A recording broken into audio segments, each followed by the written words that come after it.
একই দিনে এই ৩ নম্বর বার আমি মা ফ্লাইওভার দিয়ে যাচ্ছি। কারণ সকালে একবার ক্লাসে গেছিলাম, তারপর সেখান থেকে ফেরত এলাম। আবার যাচ্ছি এখন বাইক মার্কেটে। কারণ আমরা হ্যান্ড পিক করে আমাদের প্রত্যেকটা জিনিস কিনি। সো নতুন যে বাইকের আমাদের মডিফিকেশন টা চলছে, অবশ্যই তোমাদেরকে এখনো অব্দি বলিনি যে কি বাইক নিয়েছি বা কি মডিফিকেশন করছি। পুরোটা কমপ্লিট করেই তোমাদের সামনে একেবারে দেখাবো। সো সেইজন্য এখানে এসে দেখতেই পাচ্ছ একটা রেয়ার ভিউ মিরর পারচেজ করলাম। আর দাদারা ওখানে চেক করে দেখাচ্ছিল যে লাইটগুলো ঠিকঠাক চলছে কিনা।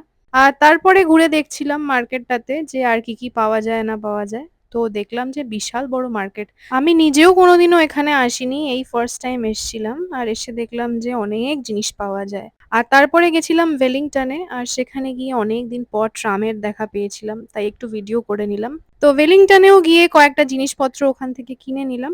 আর সবকিছু কিনে নিয়ে তারপরে একটুখানি খেলাম আর তারপরে স্ট্রেট রওনা দিয়ে দিলাম বাড়ির দিকে। একটা বিশাল মডিফিকেশনের ভিডিও আসতে চলেছে খুব তাড়াতাড়ি, তাই যারা আমাকে এখনো ফলো করোনি ঝটপট ফলো করে নাও।